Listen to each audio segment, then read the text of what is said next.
So we got Gorilla J. How was the drive out here? Where are you at now? You're in St. Peter's now? Yeah, I'm in St. That's what I Peter's and in thought. Arnold and in Kirkwood. You know what I'm saying? I'm just jumping around everywhere. I hear that. I fucking hear that. Just couch surfing, huh? Wasn't too bad, dude. No, not couch surfing. You know? I got the girl now, and we're trying to get this house rolling out in St. Peter's. So as soon as that goes, I'll be able to move out of the other one and. Are y'all renting or gonna buy? No, she's gonna put in a loan in for the rest of it. Her grandma actually gave her like the house itself. It's a condo. Oh, okay. But so she just got to pay. You know what I'm saying, like the rest of it basically. You're lucky you got that right there. Man. Especially if she's gonna let you put it in her name and it's gonna be hers. Yeah. Cause the whole condo or just like the one? Like, is it the whole condo building? No. It's just the one. But yeah, but still, it's a nice little housey.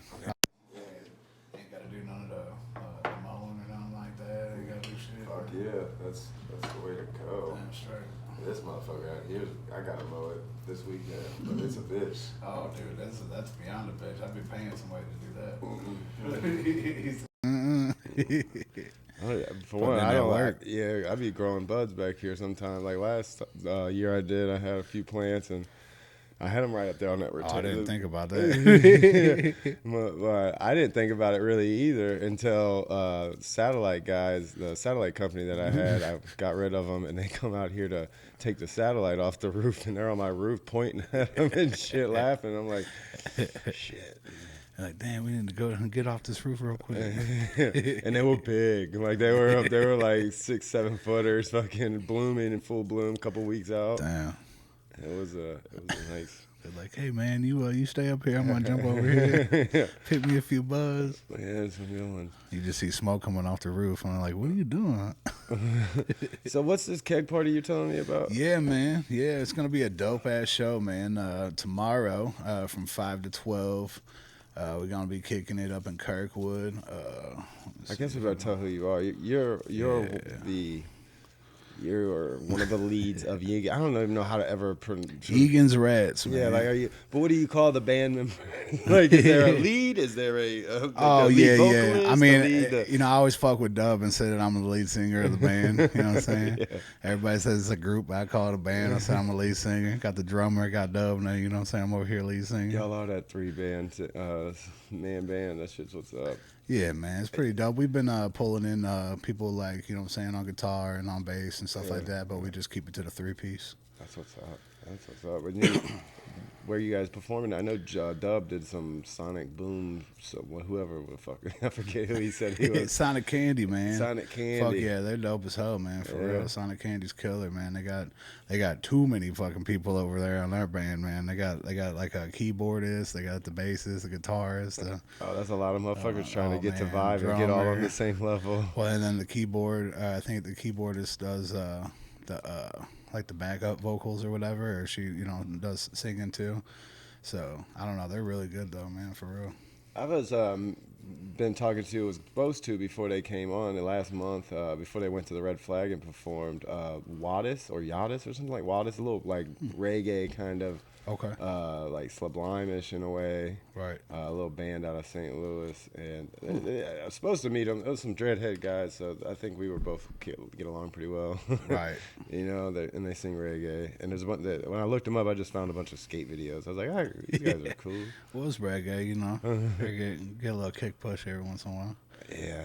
Back in the day, I would. Now I'm not breaking no more ankles. My five. Yeah. Yeah, my bad. You're good. I gotta find that little piece of paper. I got it right here. You get no service down here, man. We in the sticks. Yeah, that's the one thing I don't like. Fucking charter building right down the goddamn road. Damn. Down like an exit on Imperial. Yeah. Right there. And they won't come out here. We can't even get pizza delivered out this motherfucker. Oh, I bet the pizza man would be like, what's going on? And all of a sudden he's like, oh, I see them plants. What's up? Yo, I used to have, when I lived in Valley Park, I had them motherfuckers fighting for who would deliver pizza to my house. Because I always give them like a 5 or a 10, and I'd have a nug rolled up in it. Damn straight. I'll fuck with that all day. Are those 7s? Yeah, 7, 4. BCD08. I'm horrible writing. Give out the whole password online. Oh, is it gonna? It's like one of them RV ones. So is that 208?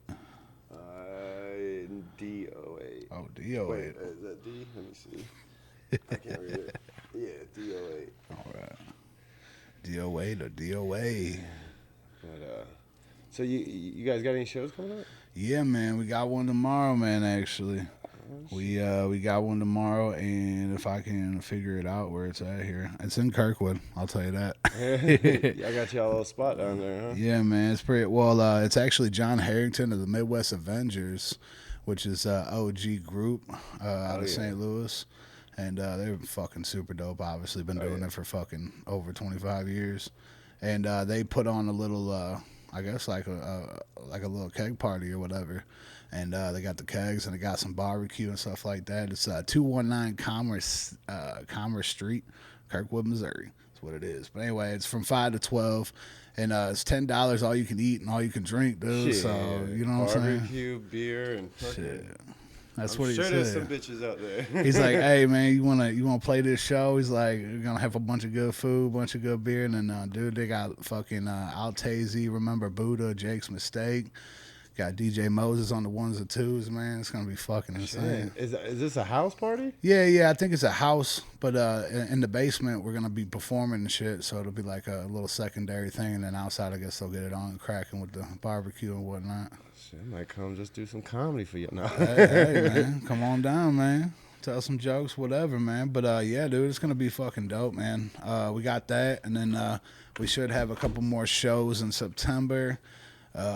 Can't really release them yet, but yeah, they on and working right now. Thank God everything's open again. Yeah. So yeah, because y'all just released your full album, right? Yeah, not too long ago, Year of the Rat. That was in 2020, but still we you know, it's still fairly new. We've been rocking some new singles like Runaway and Monster Mash we dropped on Halloween. But Runaway is the one that we just released. We're about to release another one probably in the next few, I would say a month. But we got it on and cracking and shit. We just got the artwork rocking too. So, you know, just waiting on. You do any? Have you put together any solo shit? Yeah, man. I actually I'm getting ready to drop all that shit too, which is next month as well. Work, huh? Yeah, man. Yeah, shit, you man. got that personal trainer and just got some motivation. Hey, man, I'm telling you, man. I've been fucking off for too long. Like 10 years, I fucked off and just kind of like did a couple songs here and there, freestyle with the homies, and you know, tried to get on a little bit of cypher with Antonio and all them, and like do little features here and there, but never got super serious. But I told Dub, I said, fuck this shit. I said, you know what I'm saying, we getting too old, we gotta go. So you know what I'm saying, he was like, all right, let's roll. And then so we that's just how been it doing started. the thing. You decided to, because I was always wondered how you guys linked up. And did you? I know you between Antonio and Cypher, y'all. Right. So I fucked with Cypher hard for a long time. When they were performing, which is Dub, Larry, and Antonio, and yeah, I was going to shows and shit and going to the house parties and rapping with them and shit like that. And finally I was like, yo, Antonio, let me get up on that stage. You know what I mean? I kept seeing him and I'm like, I want a piece of that. So he finally let me on, and yeah, man, been doing it ever since. But like I said, wasn't doing it, getting fucked up and partying hard and shit like that. So until about I guess 2 years ago, and then just started rolling. You know what I mean? So that was at the first Egans Rats show. And didn't Antonio bring y'all on, right? I think it was the album release party. Yeah. His album release party for I think that was Legacy. I want to say maybe it was before that, but yeah, I think that was Legacy. I think that was a Legacy party that was dropping. But yeah, man, it's just been funky, man. That's what we be doing, just like this, smoking and fucking. Next thing you know, we making the whole album, man. Yeah, I just met somebody. Not met him. He's supposed to come on here. Dre Tune. Have you met him? I actually before. Well, he was on a card that we played with or whatever, and that was the first time I actually seen him. And it was a kind of a goofy little fucking house party too. Yeah. And it was in a garage, man. It was crazy. There's some comedians performing and shit like that. But it was a really cool vibe, man. Everybody really just threw down, and I don't know, some creepy guy took me in the basement and had like a bar sitting back there. I'm pretty sure it was a funeral home. I'm not sure. But I came down, there's a big ass cat sticker on the floor, so I was like, okay, all right, it's okay, I guess. But was it Scoreboard? Yeah. A place called Scoreboard with a basement. Was there like 2 bars and a pool table and shit? no, it was just wood. It was in somewhere in fucking, I don't know exactly where it was at, but I don't know. It was like, it said something family house or some shit like that with like a little swinging fucking thing, kind of like a funeral. And I was like, oh shit, pulled up. And, but yeah, it was cool though, man. Dre Tune's cool, man. Yeah, I definitely dig his shit. Yeah, I've been watching him. I go to a mic every Tuesday. They have Word Up, it's called. It's like spoken word and comedy. Okay. And he comes up there and performs. I've been watching him since, kind of since he started, I think. And he's seen that we were all friends and shit. He's like, can you get me on? I was like, I'm musically, I'm nobody, but I just know the guy. Nah, man, I seen him doing it, and you know what I'm saying, just kind of hollered at him. It was kind of crazy. There's hella people around and stuff like that, so you kind of just shake hands and say what's good. You know what I'm saying? Say good, but he's by himself and shit. So you know what I'm saying? Yeah. Especially like a show like that. That's like. I mean, there's, comedians doing stand-up too, but like, by yourself, it's kind of like, oh shit, Yeah, you probably, I can only imagine who was there, Tenario and all those guys, those comedians, because he runs with those guys a lot. Yeah, I don't know which ones. He's always been real cool with me. Who was the other one? My buddy actually is doing my show. He's headlining it, closing it out. Reggie Edwards. Reggie Cush Edwards, he's just released, I think, his music proportion of his album. He's got comedy and music. Oh, that's dope. Dude's fucking hilarious. He's in L.A. right now doing a Laugh Factory special. Damn. Yeah. Okay. And I got him on my show next Saturday. That's sick, though, man. That's super sick. Dude's fucking hilarious. Like, out of everybody in St. Louis I've seen do comedy, there's a handful that I would pick, and, like, I would... Just put it this way, I went to business school, and now I've been looking into management, managing these motherfuckers, because these people, they don't know how to manage themselves. Right. It's bad. I keep talking to them about it. Like, there's this one chick, Precious J, she won the funniest helium competition last year. Okay. And she's just been getting put on left and right. And I was talking to her about doing one of my shows. She's like, I got so much stuff going on. I was like, I see you're fucking busy as shit. Like, you should have a manager that's like helping you keep up and helping you, excel to these other places, because I don't know, I feel a lot of comedians, they hit their local club like Funny Bone, Helium, and they get stuck there. They won't. I mean, that's the same thing with music, though. You know what I mean? We get stuck there in St. Louis. I love St. Louis music. I think we have one, if not the best, music coming out. But everybody's staying in St. Louis. You know what I'm saying? Like, ain't nobody branching out like that. There's a few of us, but for the most part, man, it's like, where do you find that, where do you find that time to finally break off? Yeah. You know what I mean? Yeah, you definitely got to hit the road. But that's what a management's for, is the guy that's going to be doing all the contacting for you. See, like Antonio, with discrepancies, they got that Gary motherfucker. Right, they got the people. Garrett's is like on it when it comes to management. Garrett's crazy, man. I'm sure he's got a manager too. So, and I don't even know Garrett like that. Yeah, because they got the label. But yeah, I do. Yeah. Garrett's fucking super driven and super focused. Even when he's having a good time, you can tell his face.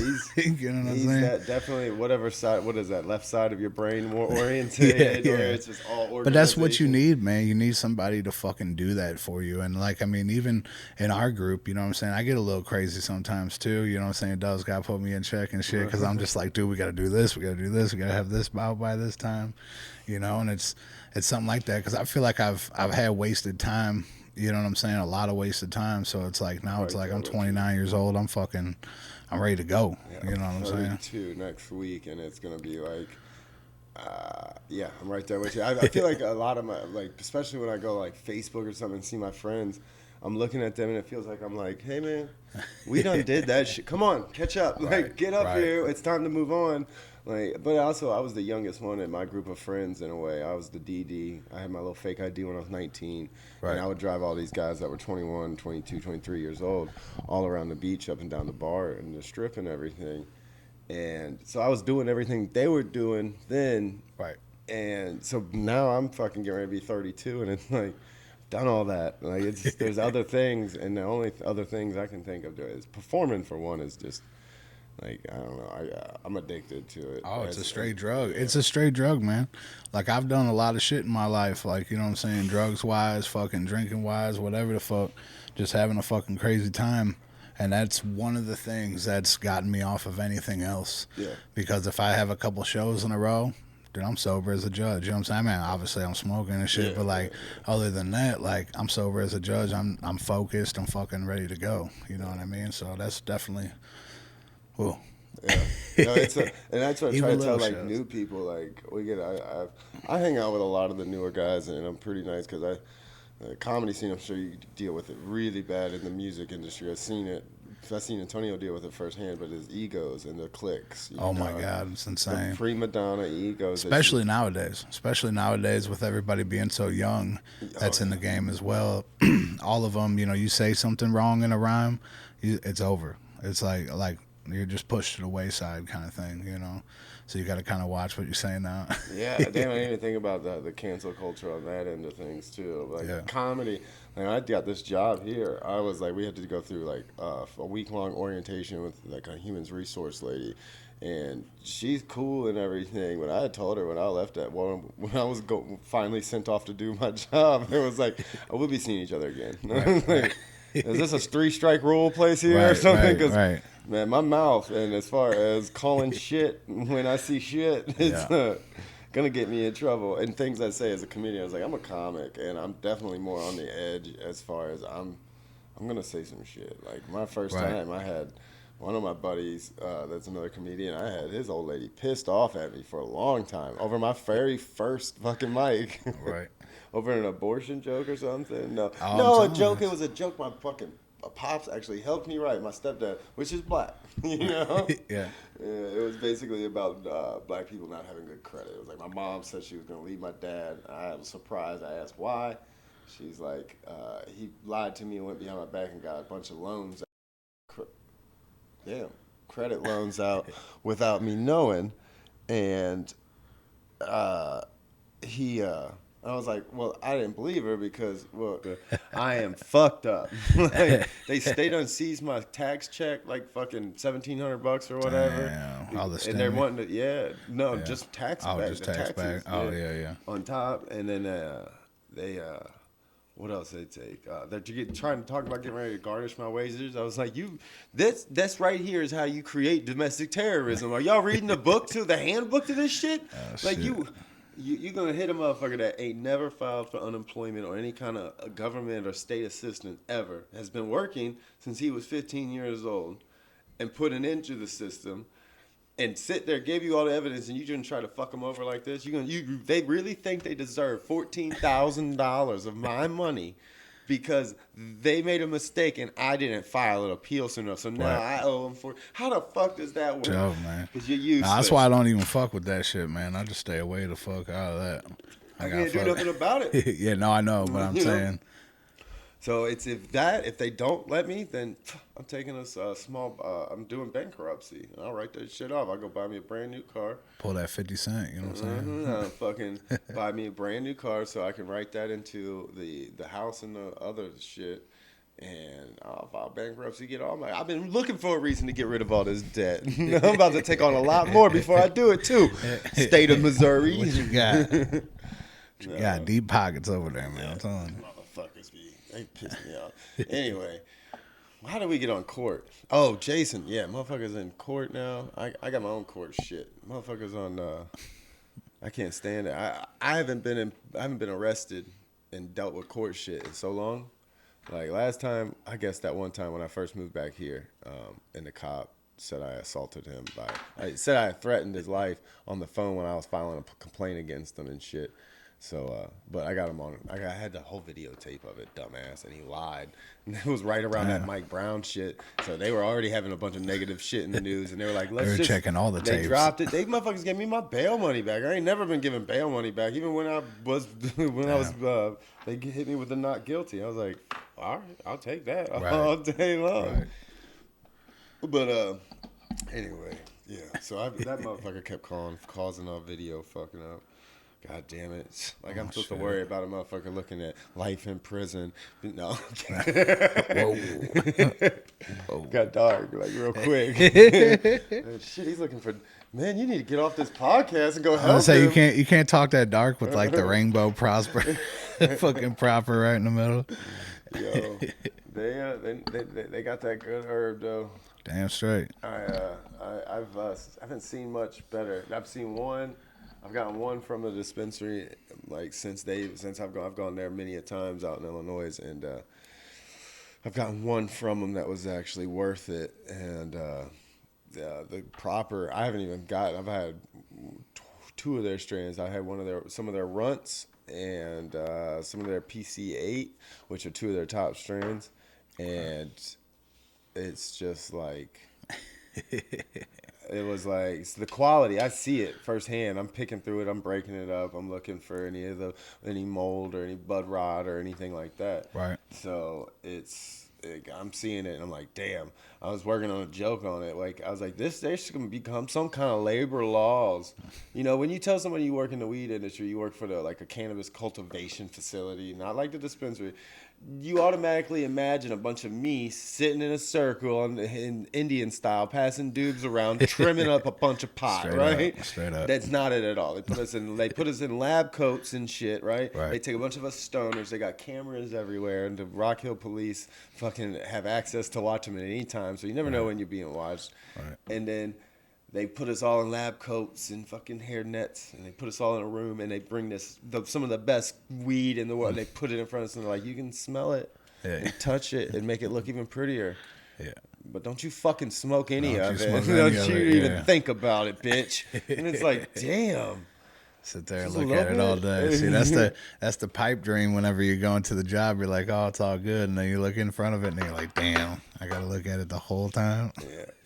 Yeah, Yeah, that'd be definitely some troubles for me. But I've tried to find, I'm the type. I went to like business school. I've always wanted to run like my own company. I've even done my own little smaller like landscape and shit like that. But like I've always wanted to own something, be able to pass something on to my kiddos. Right. Never really actually committed to it, but so I've always pick apart. I have a different kind of mindset of business owners though, because construction business owners are rough. And they don't give a fuck about you. Like right. You're replaceable. And, I'm sure you know that in that corporate industry too. Yeah, anyone man. can take your position. 100%. You do it. And like this guy though, this owner, you would think he acts like this big dude is. I haven't been able to find nothing wrong with him. I can't find any characteristic or trait this motherfucker. Every 2 times a week, he walks around goes into every department, whether it's trim, grow, fucking packaging, kitchen, and he goes and talks to all the randoms, like all the his lower employees, right. the beneath him, the peasants, the lowest paid wage, and he knows, he listens to them, like he knows, dude, man had a baby, he comes in 2-3 weeks, start talking to that guy, asking about the baby. It's critical, man. It's critical for the ground floor because that's actually your hardest workers. Yeah. You know what I mean? Like, I mean, it differs from company to company, but something like a company like that's kind of a closed knit. You know what I'm saying? Everything's good vibes, kind of, what I'm saying, attitude. He's not like weed. He's not. He didn't even really smoke like that. He was real estate. Right. I'm sure when he told me he was real estate, I'm guessing he made a bunch of money in real estate back up until about 2008. Got out, was smart enough to get out and hold on to some of that money during that crash, and has been looking to put it somewhere a little bit more risky. Right. And that's what he's doing. Because he's surrounded himself with the right people. Like we got, like I said, the guy that comes and did our edibles. We fly in our cocoa beans from a fucking crazy foreign country and shit, to make pot edibles and shit. We have, who is it? We have the guy that's won best strain, like in High Times' best strains by their definition, right? Like 2 or 3 times in a row or something like that, or 2 or 3 times or something. That's doing all our genetics and breeding all of our shit, right? And we got fucking, I can't say that one, but you already know the brewery one. Like yeah. We got doing these pens now because of people. The biggest argument is dosing. Right. They can't dosage because you don't know what you're getting. So No, what you they did take is 3 puffs and you're like, what the fuck is this? And yeah, you don't know it's how like many all over long. the You don't fucking- know if you took a puff. This thing. So we have these pens called Ratio, I think it is, that just dropped, and they vibrate every. Like I think it's a second or 2 seconds while it gives you the same dosage and it vibrates after that every time. So you know when to stop. Yeah. So right now I'm trying to talk them into. I just brought up about they need to make it to where the pen also hooks up to an app. Right. That Get the logs diagnostics it, of everything. Yeah. and logs your dosages so you can recall like, oh, I had a really good day. I felt good all day long. That is what now you know. Okay, I need And it 2 in helps the for morning. product development too. I You need know to, what I mean? and data collection. People they have the app and all that shit that I never even thought about the weed industry is. Like, there's a lot of stuff that pisses me off about corporate. You can get a weed. fit. You could have your Fitbit. You know what I'm saying? Like you could have one of your Android watches have it. You know what I'm saying as well. Yeah, and it just So logs you could it. just instead of even look at your phone, you could just swipe through your watch face. You know, have like one of those, on the Play Store or whatever apps down into it, and then fucking just swipe over because that's what I got now. I just got into the Galaxy Watch game, and I'd just be all day long looking at fucking how many steps, how many heartbeats, and all this other shit. Yeah, you gotten made me wanting to work out and seeing all your shit on Oh there. man, and I've been everything. off for a month, man. It's been like almost like a month and like 2 weeks or something now, dude. Why'd you stop? Oh man, it was terrible. Well, I had some shit go down with my lymph nodes in my throat, and it was kind of weird. I thought I was gonna have to get my tonsils out and shit like that. And they're like talking like, man, when you get them out when you're old, it's terrible, it's booty. And I had like a bunch of shows coming up, so I was like, I'll wait another year, and then what I'm saying, we'll talk about that. But it got bad, dude. I was in the hospital for like fucking. Altogether like 8 days or some shit. God damn. Yeah, man, it was Put wild. up in I almost thought I had to go to the hospital a couple weeks ago. Like I had some food poisoning or something. It was right after my show, the couple days after my show last month, so almost a month ago. I mean, I couldn't leave the toilet. Just fucking couldn't leave it. It was like it was water, everything. And I was bad. I was puking and shit. I don't usually get both. Not the shits and It's the scarier pukes. when you get older. You know what I mean? And you start realizing you've learned like, hey, are motherfuckers vulnerable. have died over diarrhea. I don't want to be the guy that dies. That's what I'm saying. I'm like, dude, I'll have a heart attack on the floor. Ain't nobody gonna fucking find my ass, dude, for at least 4 days.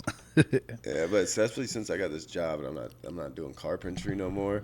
Like that's a big one. Sitting, I do a lot of sitting at my job, and I'm not used to it. Like when I get off of work, I fuck up and say all the time, I was like, I don't work a real job. And there's people there that is their job. They're 21, never really worked a real job. Right. And that's a real job to them. It's full time. They come in 40 hours, and I respect that. It is a real job. It is. Right. But you're sitting. But doing when something with your I'm hands or not something. fully exhausted by the end of the day. Right. It's hard to. Shit, even Jimmy John's, dude, fucking, I know it ain't fucking hard labor, but I'm running around the whole time. So I'm like, like after I get off, my legs and feet are like, fuck, man, I'd love to sit down for a few minutes. Shit, yeah. No, I started that DoorDash thing, though, because I did take You're sitting down doing that, too. So. Yeah. I did that. Yeah, like I was saying, I got to start doing something active. Like, we used to go ball. I used to ball a lot, but it's so hard to get motherfuckers organized to come out and ball. Right. Well, John does it a lot, too, though. Yeah, I've gone to the park with him a few times, but all the comedians that, like, we do get a guy, a little Jason Dormeyer, a little lumberjack looking motherfucker. Like, we're always wearing flannels, got a big, huge beard and shit, looks just like a lumberjack. Right. Ball his ass off, dude. Like, there's not, usually white dudes come on the court, I'm like, got him. I got this guy. Like, I'm going to ball him up. That's just how it is. That's how it's always been. That's what I was expecting with him, but he fucking held his own. He got some in on me. That's for sure. Right. Like, he was hard guard. I give him that. I was fucking breathing hard at the end of the game. Like, he got some on me. I got some on him. Like, he shut me down a few times. I shut him down a few times. I was very impressed. So, but that's crazy. Yeah, I could only shoot. I've never been able to. I tried to dribble the ball, man. It's nonsense. But you hit me on the corner. You did that sweet spot. I got you all day. You got Chef Curry from the fucking 3 over there, man. So how long you been doing the rhyme thing, man? Like, where is that? When did that start? Middle school, grade school? Fuck. I know. I remember the day Antonio, my first time hearing him rhyme. We were in middle school. In kindergarten, I actually wrote. It was like a poem first. You know what I'm saying? Okay. That started the whole thing. It's about it's super cringe now that you think about it, but you're in kindergarten and shit. It was like cherry ice cream, like ice cream for cherry. I don't know what the fuck it was, but it was something stupid about like ice cream. And my mom was like, "This is fucking great." You know what I'm saying? And as a kid, you know what I'm saying? Everybody writes shit, but like for something from me, man, it was like getting that vindication after I wrote something down. That's why my handwriting's always been good. I've always worked on my handwriting and, you know, stuff like that because I loved writing poems first. You one of those dudes that see somebody like wrote something down and be like, which chick wrote this shit? Right. Well, that's why I always do and that's why the writing process is so easy because I've been writing for so long that I just you know. What is your writing process for? What is that? Like, honestly, it's shit right now, but like how you've always. So basically, I'll sit and I'll think of most of the time if I'm just like thinking of a song or something like that, I'll try to check out the melody and everything like that. Oh shit, what the fuck is this crazy thing? This is a like vaporizer. This is the safest way to smoke your herb. Like it's like much better for you than actual smoke. I've seen the bags and all kinds of crazy shit. Yeah. This is that old school. I try to smoke out of it more often because like any smoke period isn't good for your body. Right. Like, it's not good for you. Right. The best way to consume marijuana is probably sticking it in your ass. No, don't do that. Edible It doesn't work wise. that way. Edible I don't know if wise. they figured out how to isolate it that way, but like eating it. Yeah, probably 100%. Probably the safest way to consume it. I mean, my lungs are probably fucking. No, I seen they had canna bumps out there. I seen some. Dude, I don't know if that was seen that real or shit, not, too. but I was like, I would do it. I would try it all day long. I was like, you can't be having me on that shit. That next thing you know, I'll be in the fucking workplace like. And they're like, "What the fuck are you doing? You doing some coke?" I'm like, "Nah, dude, I'm just getting high." Got the canna, got them canna bumps, dog. Canna Got them bumps. cumps, dog. Whatever. Got them comes, man. That's Shit. crazy, man. Getting yeah. Have you seen that alcohol, that powdered alcohol? I have. Yeah, that shit looks dangerous. People are dying off of that shit, it looks man. dangerous. Yeah, dude, it's super dangerous. Have you seen the alcoholic candy? Yeah, my old lady was telling me about this shit. Her boss's daughter is in like Mizzou or some one of those colleges, Right. and her mom bought the candy, like bought some candy because she's the type that's got one of them brawls that holds wine and shit. It's got a little straw. Going on. Yeah, fuck yeah. But I remember the thing that I seen. I remember it was years back, like when I was 21, 22, 23. They were vaping like alcohol. They figured out how to take it. Oh yeah, smoking alcohol. Yeah, and man. that was fucking them up. That was like almost during like, you know, party. I think that was almost around too when we were like partying and shit. And people were like heard whisperings of it, and I'm like, what are you fucking smoking? Fuck, you ain't. Yeah, I don't think I'm in Jefferson County, motherfucker. You smoking I can't something? Imagine and it ain't weed. Getting drunk that quick. It can't be comfortable. You can't feel like it. No doesn't, way. You know. Because it all hits you at once, just like a suppository or anything like that. You know what I'm saying? Dope. Yeah, that's just like I think that like I remember I got challenged back when I was, you know, young, dumb, and fucking full of it. To drink a beer, if you take a shot of beer, I think it's like every minute or a certain amount of intervals. Right. You can't make it through like a whole 6-pack or something like that. You will be trashed just because of the way you're just introducing the alcohol into your straight system. into the system almost, basically. I was like, oh shit, and I got drunk, but I was a lightweight then. Bring it on now. I'm still a really big lightweight. Bring it on. Doing the handstand. Yeah, I like a good cold like beer. That's like anything I'd fuck with nowadays. Nobody can ever get my drink right. It feels like. Man, I've been doing I've been doing some weird shit, man. I do them with these sparkling ices that I get because I've been off of soda and shit. So I've been mixing Bacardi with that shit, getting right. But yeah, it's a healthy, non-healthy habit right there. You know what I'm saying? I like a good ginger ale because I learned that's great on the stomach, and then I like Jameson and a lime, like it doesn't have to be a super strong pour on the Jameson either, because I'm not 21. I don't, I can Man, afford a good drink. I want a good drink now. That's basically what I'm trying to say. yeah, I want a Is, fucking good drink now. yeah, not like these strong. Like, I haven't been able to go to the bar. It's like everybody's working so hard to get a tip. Like they're like double pouring and shit. I actually had some 12-foot beard. That's whiskey and Coke, just like a whiskey and Coke. But man, 12-foot beard, it's out of Missouri too. Yeah. And man, it's fucking delicious, dude. 12-foot beer. Yeah. Where'd you get that from? I got it out in St. Peter's at Shamrocks, man. We're doing the other podcast, the 10 Cents podcast. 10 cents. Who's that?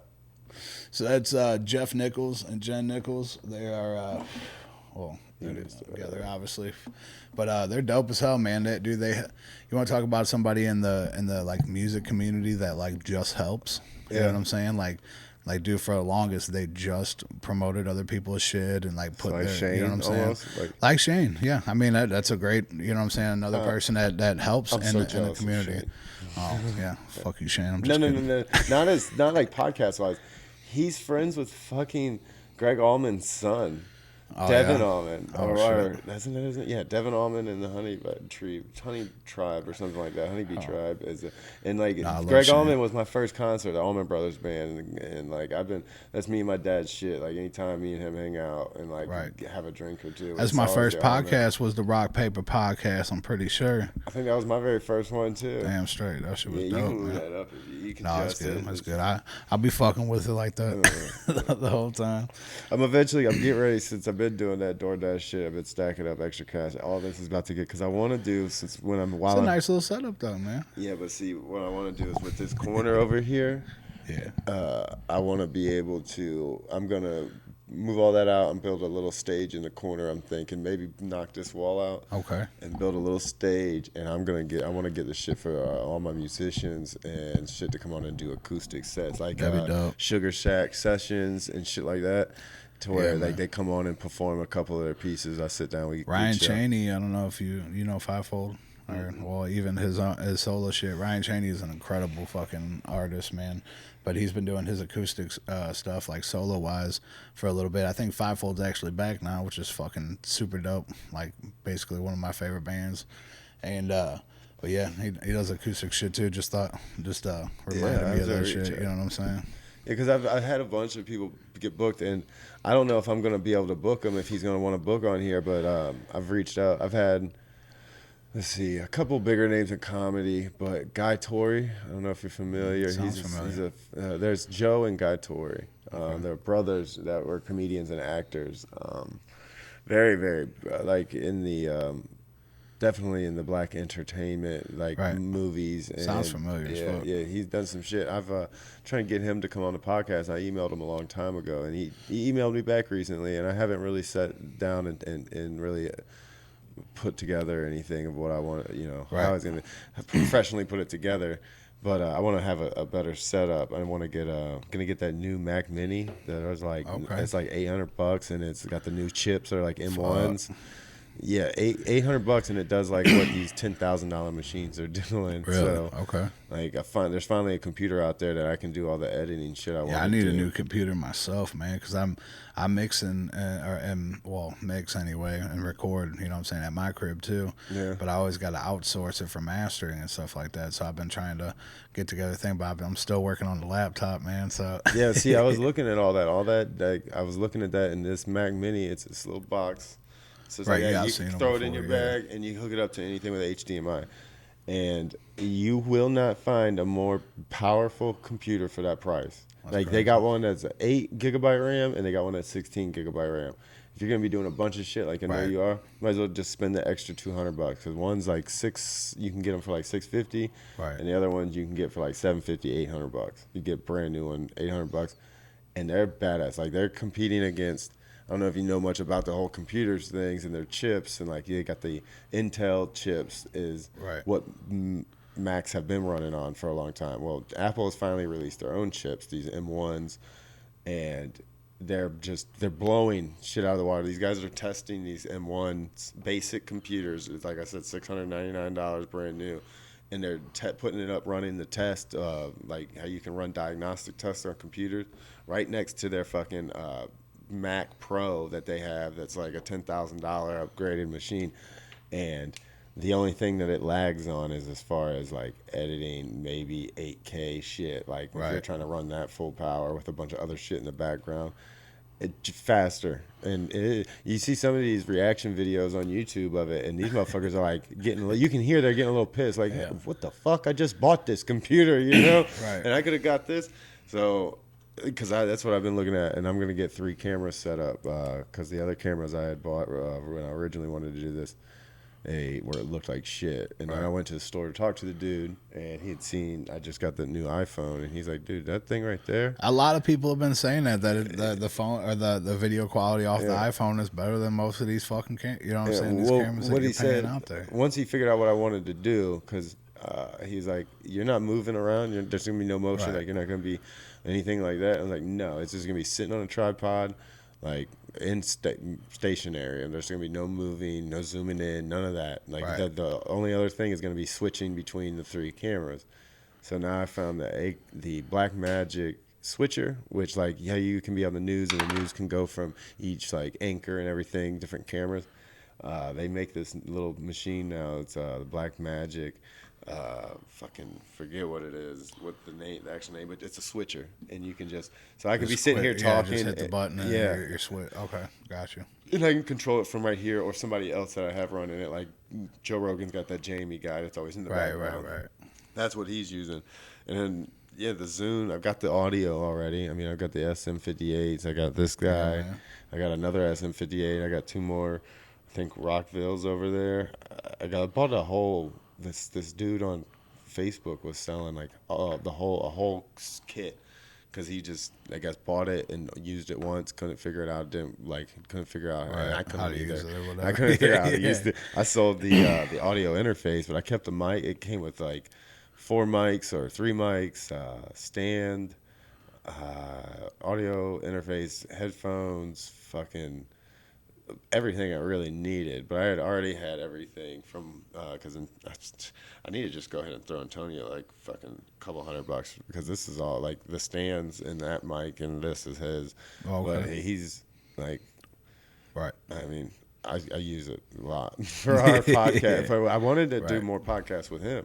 Like him and John and everything, like I had the. That was a dope little podcast. I mean, for real, that was a dope podcast. I had that was some of the most fun. Like when it was you, Dub, Larry was there, and then we had the other 3. And I think this is a better setup. If I can get better camera setup, I can have. You can have the round table of fucking. You know what I'm saying? Sitting at a bar, sitting at a bar chilling, and it's quiet. Yeah. And then. Like have a little thing set up for motherfuckers to do some performing and shit. Man. I think that would really step it up the next level, because I've been doing this shit almost a year or over there. I've gotten it down packed where I can sit here and talk and hold conversation. Some motherfuckers are dull. I ain't gonna lie. I've done some that's like, dude, I try not to be dull. I start getting fucking stony, and I'm just like fucking sitting in the cut like damn. But man, there's people that don't get stoned though. They just feel like. Well, yeah, that's just their personalities, though. But that's a different thing, though, too, is like on podcasts. Because I was doing also the Stone Dog podcast for a while. And even during the pandemic, we were doing it on Zoom and shit like that. And that's like, you can't, you know what I'm saying? You're not in a room with nobody or nothing like that. You're just by yourself. So you just, you know what I'm saying? You start fading back and you don't realize it until you look up and see the camera and you're like, oh, okay. Yeah, I turned down everybody. I've had a lot of people, like, I've had there's a couple of the headliners, like big guy names. I think Jeff Dye was one of them at the Helium. He does some show for NBC, and Mike Head, a couple other bigger names. And they always ended up wanting to Zoom it. Like, and I get this is a little far. This is like 30, 40 minutes out, but you know, besides that, the Zoom thing, I don't have the high speed internet here. Right. I got some horrible Wi-Fi. So once I get high speed internet, maybe I just don't like the Zoom. I don't like watching them, for one, and that's kind of how I've orchestrated this whole thing. Is I like the ones that I like is when a couple people are sitting there talking about either bullshit, laughing and talking, or about some crazy stupid conspiracy theory. Right, man. Those things. Shit, I've been on a couple. I was doing my little media thing there for a while, man. I was on a couple of them, man, and you get some of them hosts that just like are just like you're a little bit laid back, you know what I'm saying, just talking about bullshit. But there's some of these motherfuckers that, you know, you get on there, you don't think it's so political driven or something like that, and then they go on a full tangent for like 35 minutes, and you're just sitting there saying, yeah. Yeah. I don't know, man. And I'm just like, fuck, man. Oh, I've had those, but after reviewing them and seeing them, I was like, man, you need to shut the fuck up. I got a sign right here that says, shut the fuck up. Seriously, shut the fuck up. Fuck yeah, dude. I'm telling you, I mean, shit. And a lot of those, like, I was fucking drinking and fucking, then you just like, you know what I'm saying? It just brings your true self out, you know what I'm saying? Instead of that one that you're trying to fake for people, you know what I mean? Yeah, like the ones that I've said they're more comfortable with people, but that's why I started it. Like you said, at shows and shit, you don't get to really conversate, get to know anybody. Right. You're in your zone, especially before you perform. And then after you perform, you're still fucking zooted off that shit. Especially if it's your own show, you know what I'm saying? You're just running back and forth trying to, you know, figure things out. Before and then after, it's that high you got you're still fucking it's insane, dealing with, and you're like, yeah. It's something like that. That's like, you know what I'm saying? I've only performed on little, you know what I'm saying, stages and stuff like that, but even like Pops, man, when Pops is packed out and you like walk up that ramp and it's like... You know what I'm saying? Yeah. You're at the bottom, you know what I'm saying, jumping side to side, like you're ready to jump on that shit, man. Oh, man. It's fucking insane, dude. Like, John actually got to host one of the ones not too long ago with Jonathan May. Yeah. Man, that shit was crazy, though, man. Like, they were fucking hilarious. Like, just, you know, kind of going after the crowd and shit like that. And I think it was like mask mandate or whatever at the time or whatever. So they're just like, just pull your fucking mask over your nose now. And like the one guy was getting seriously fucking ripped off, pissed. And John just looked at him. He was like, just fucking do this, buddy. Just come on, buddy. Don't ruin it for all of us. Yeah, exactly. He's like, it's the first show back and shit. Yeah, I did Red Flag's I think first or second show. Like when they first opened, like Red Flag was using, I think they were helping us out by letting us do comedy, and I think they were getting all the bugs tweaked out of their sound system. Man, we went down there for a couple of shows during the pandemic, and man, I'm almost glad that I didn't do those shows. You know what I'm saying? Because like it was so strict and spread out, you can't fucking dance. The guy literally came up and he's like, "You cannot, like, you have to like stand back here and just stand." Yeah. And I'm at a fucking show, buddy. I'm fucking drinking and I can't I gotta be in like this little square. Yep. He's like, you can't move 2 feet to the left or 2 feet to the right, buddy. You know, whatever. And then you go outside and we were like, I forget what it was, but like smoking or something like that. And then they had a guy come out like every 5 fucking minutes and be like, "You guys gotta quit that shit. No smoking, no nothing." You know what I'm saying? No drinking outside. And I was like, what? I was like, this is Missouri, ain't it? I was like, I can't drink out here? I know. I went in there. They like, it just sucked because anytime you did want to go smoke, it was like you had to go out and then you had to come back in. You had to get the guy that checked your temperature and put his finger in their ass. Yeah, you know, exactly. Did he do that to you too? I did the Macarena afterwards too. Yeah, did you? Like, I just thought we were just like by the 5th time, I was like, aren't you tired of that? Oh my God, dude. Like, you got to think of how many people truly that, you know what I'm saying, if it was a big show, there's a fucking shit ton of people coming in and out. And you're talking thousands of fucking, you know what I'm saying, like thousands in a fucking week. And I'm glad that they did everything they could to keep shit going for the artists, because they weren't making no money. No, it was but see, that's the tail end of it, is that like, yeah, it was amazing because that was the only person that was open, you know what I'm saying, so you could do your shit. So it's kind of that, you know, first world problem where you're like, oh man, I can't dance, you know what I'm saying, but still, it really fucked with it. Like I got to see, like, you go to those comedy during the pandemic, one of those shows, and you got to really tell and see the comedians that were funny.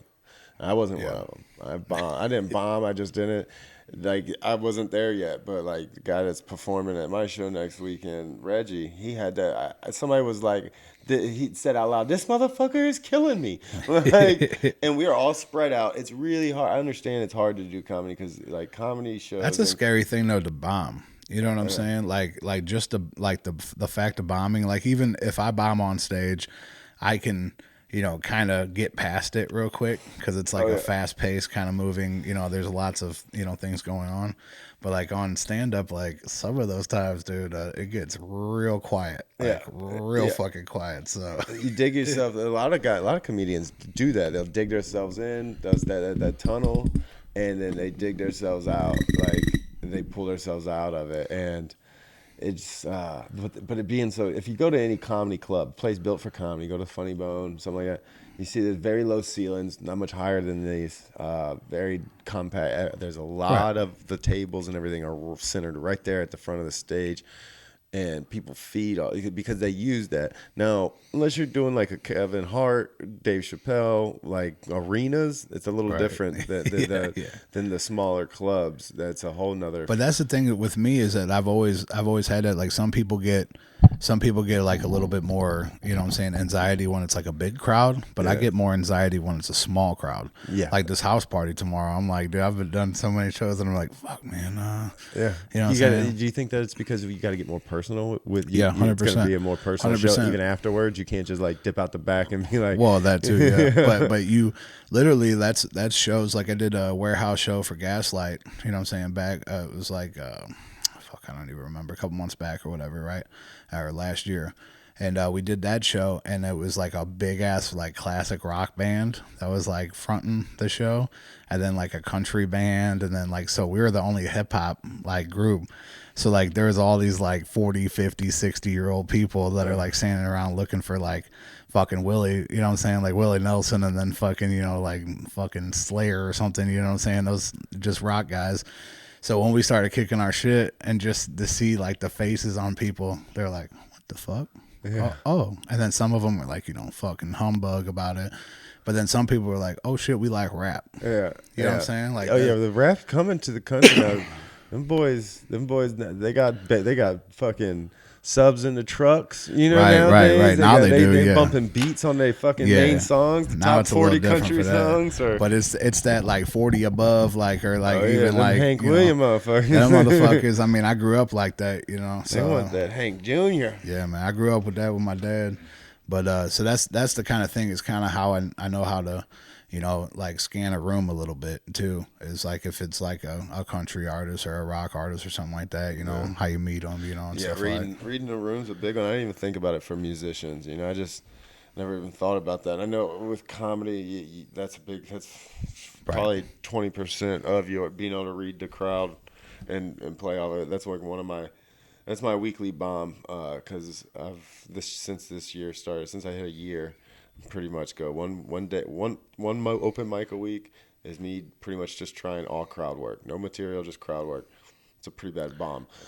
It's a lot of improv, man. Yes, it's a lot of improv. But if you force yourself to do it, it is what it is. I watch my recording, and it's always like I was just telling. Me and Reggie were talking. I was like, bombing. Yeah, it's like 10 times worse inside our head than what it really was. Right. I mean, it really is.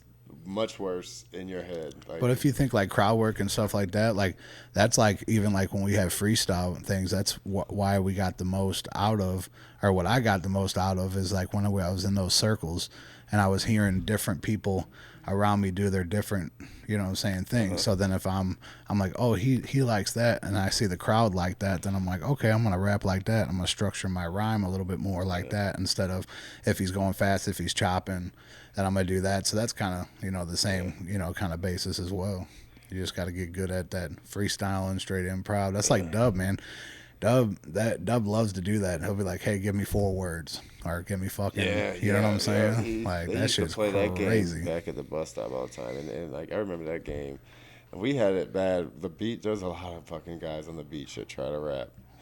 And it's funny, too, because a lot of them try to do, like, gangster hard rap. And it's like, bro, you were born and raised in the Outer Banks or fucking Cali Beach. Maybe not Cali, but, like, some beaches that are really nice, right? Really nice. But that's why we do. At least that's what I do. Whenever I'm rapping, I'm always rapping. You know what I'm saying, from myself. You know what I'm saying, from my sleeve. So it's not like it's, rap ain't gotta be gangster and bitches and all this other shit. It ain't gotta be like that, man. Yeah, one of my favorite lines Antonio has said is, "Rapping about the cash you ain't have don't add up," or something like that. And I was like, I like that because there's so many guys fronting. Like, Oh my God, it's insane, man. It's like, dude, the beach was bad for it. You get these guys that would sell a dime bag or two, you know, and they thought they was hard hustlers, you know. Right. And it's like, I moved from out here, and like, I got my ass beat by some real motherfuckers that are in prison doing life right now. You remember the Spiker Boys by chance? No. In Shangri-La, there was these kids named Dan and Vince Spiker. They're a little older, and they were just always in and out of fucking juvenile hall and getting fucked up. They eventually stabbed one of their girlfriend's moms to death or something. Jesus Christ. Yeah, fucking nuts. See, I lived on the good side of that. I was over on Romaine Creek, you know what I'm saying? Okay, So yeah. we were just like hanging around the, you know, say the neighborhood. We ain't fucking with no fucking gangsters, you know what I'm saying? But they jumped my ass. The kid named, I remember, Patrick Cox and the Spiker Boys and Joe Kavanaugh. Sounds like a fucking band. Yeah, they and the dude, Spiker Boys. Yeah, one of them like held me down, and the other one like took my book bag or something. And Dan Spiker beat me over the head with a metal shifter that's you for a car. You know, that hand grip shifter. Did you get hit by the 8 ball? Is that what it was? Or it was like a hot rod one that they have that was like a hand grip. Yeah, like and it was the just a metal ones? solid Metal one. ones, yeah. But my head's hard as fuck. Yo, they fucked up with that because it didn't even faze me. Once I got squirmed out from the dude that was holding me down, I was gone. Didn't even think about it until my head had a fucking egg on it.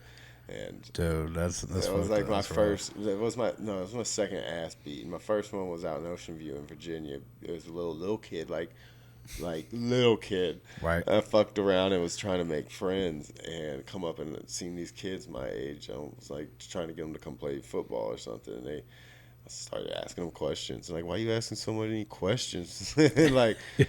They beat the shit out of me. Like, my stepdad, I remember asking, he's like, I thought I taught you to duck. I'm like, they did, but they ducked with me. Yeah. I was all fucked up, and that was my first real ass beating. When I was like, see, I was always big, so I didn't have to, like, you know what I'm saying? I was always, like, way fucking big. I was, like, 180 pounds in fucking 4th grade, dude. So I was, like, you know, towering over these motherfuckers. Now, I did you have... was a bully. Yeah, well, no, I wasn't a bully. See, that's the thing. I always got bullied by the small motherfuckers. I actually got... kicked out of the 3rd grade for this kid would bully me every single day at the playground. So instead of like, and I wasn't like at that time, I wasn't like throwing down, like fighting and stuff like that. But I did get super mad, and I was pretty strong for my thing. Well, he was like a little guy, and he was just like, oh, fat ass, blah, blah. I'm like, one day you're going to be fucking crying.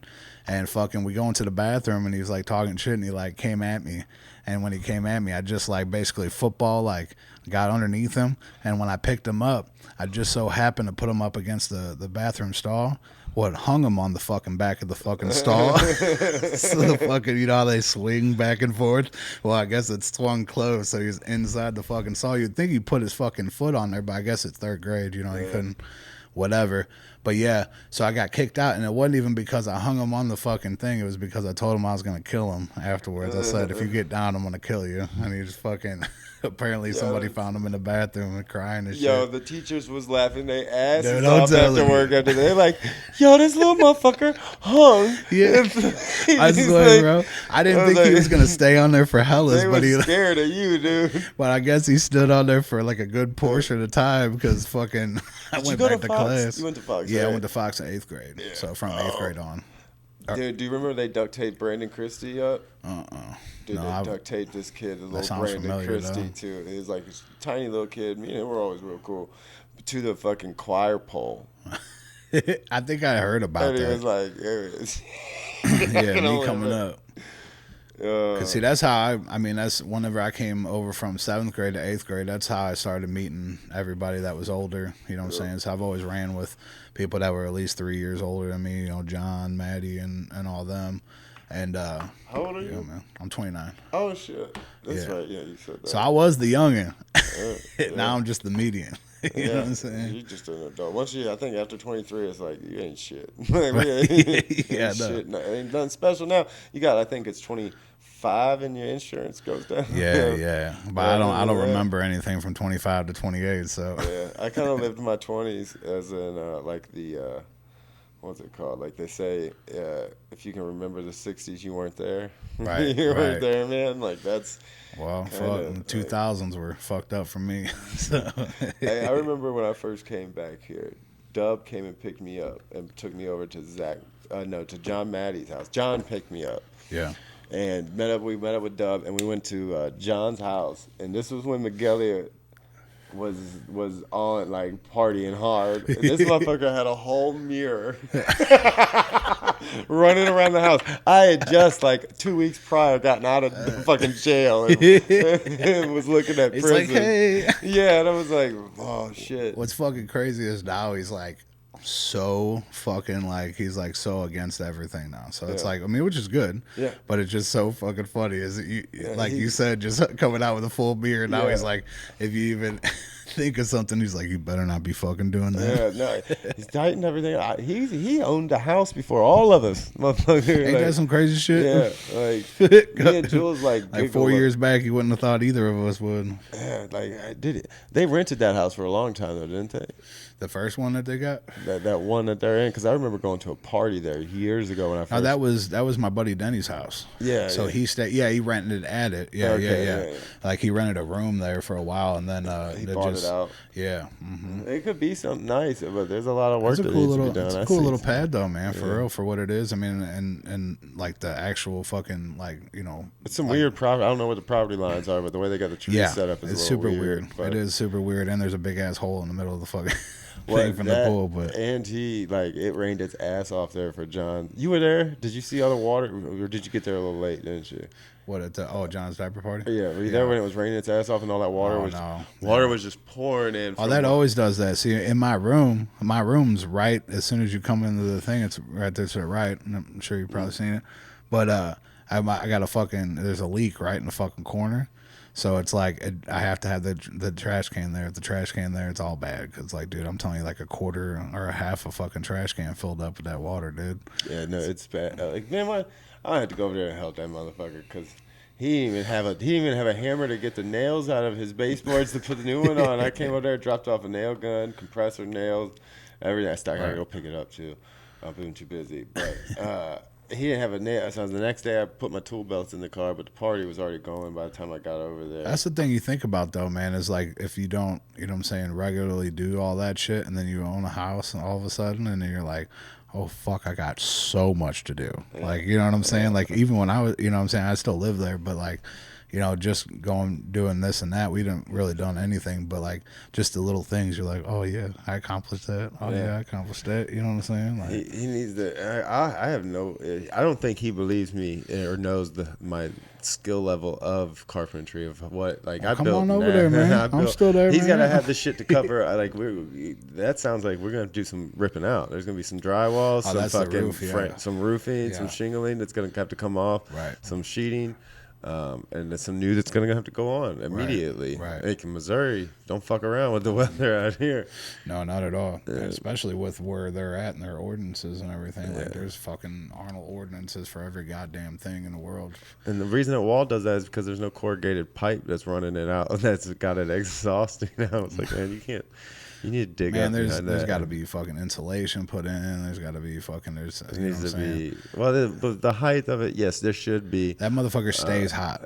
There's no unless it's the winter and then it stays frozen. Yeah, I'm telling you. Well, there needs to be. There's this filter fabric that goes back there and it goes down, and you put it in between the block of the wall, and you put it in between the dirt. Like the dirt, and then you fill that with gravel. Okay. But on the bottom, before you fill it with gravel, you put a corrugated pipe with a 1-inch drop every like 4 foot, so the water runs out. And yeah. That was actually you're talking about the outside retaining. Yeah. Well, that was Danny Maddie. So yeah, I know. I found that out, which is disappointing because Danny worked for me for a couple of walls. Like he knows better. No. Yeah, I don't know. It was one of those things. I think that was one of his first, you know what I'm saying, things back too. So he probably was just jumping to, you know what I'm saying, get anything at the time. Yeah, no, so that was skipped a few steps. A lot.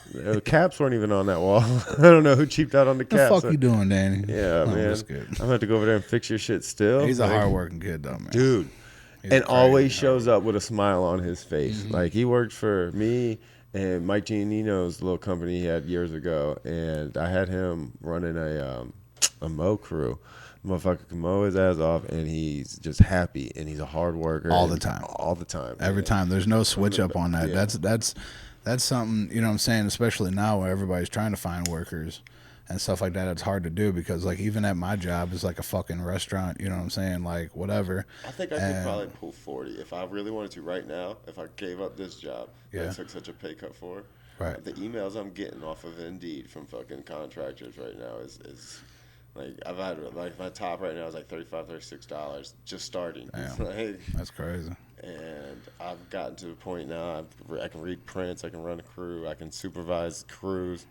So well, you got to supplement your love, man. You know what I'm saying? Like that's a big thing with me is I'm trying to find a new job because I'm like there's so much I got to pay for. That's like I'm trying to bring everybody over to Proper. Hey, I'm ready. Proper, what's up? What's good? That's a great. Like I said, I can't find nothing wrong. I'm with a seasoned vet when it comes to this shit. Yeah. You know what I'm saying? I might not like know everything, but man, I'll have a smile on my face. I'll sell that shit like a motherfucker. I went in there to weigh eights and packaging, and chick gets me all set up. That's kind of been there a while, and she's like, so, have you ever weighed eighths before? Do you know how to weigh an eighth? And I was like, everyone, it just got quiet. Like, it's his record stop. And everyone looked over at her and looked at me, looked at her. I was like, I think so, right? An eighth is 28 grams, right? I was like, yeah, I've done this. I played hockey once or twice. She's like, what the fuck is he talking about? I fuck with them.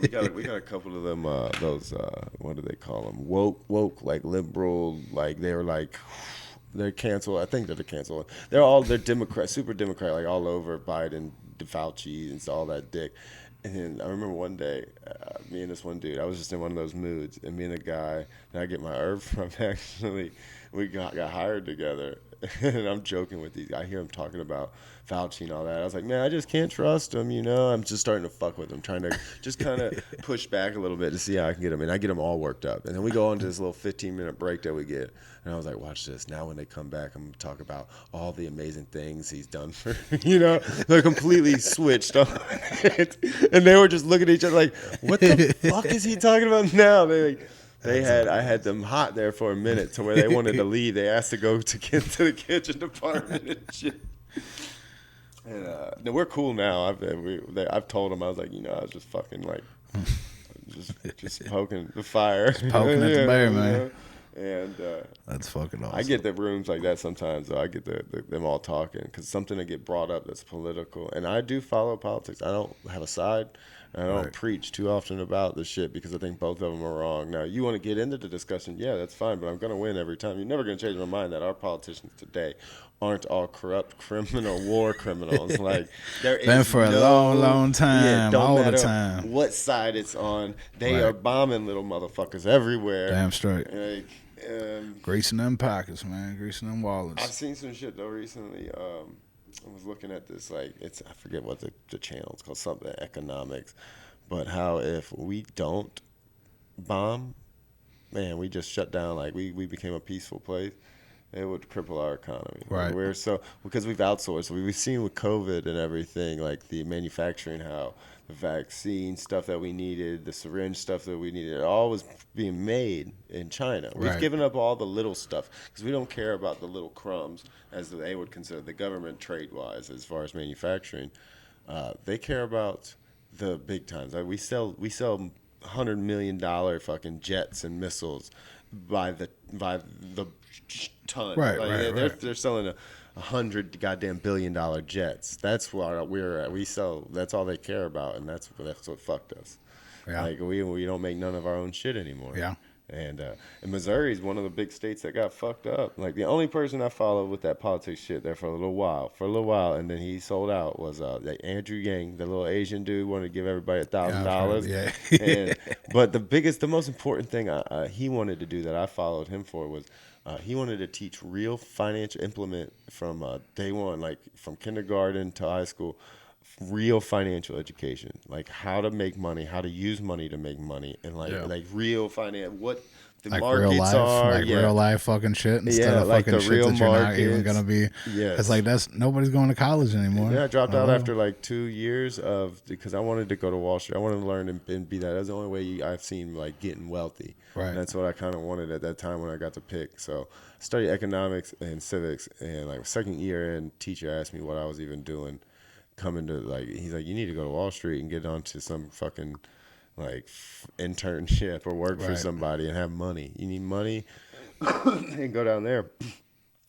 So I dropped out, but I still follow, and I've got a podcast like one of my first ones from a year ago. We're talking about the Wall Street bet shit, like a year before it finally goes down, like that GameStop shit Yeah. when that happened. And I've watched a lot of comedians lose money on that. Like I watched a lot of these guys that were doing that, and it's like they thought they was killing it, and they were. But they got that diamond hand shit caught on too much. Well, Yeah, like you man. motherfucker, you think Yeah. people got diamond? No, they take their money out. Like you always take the money off the table. Don't Right. leave that shit. Oh, you in the green?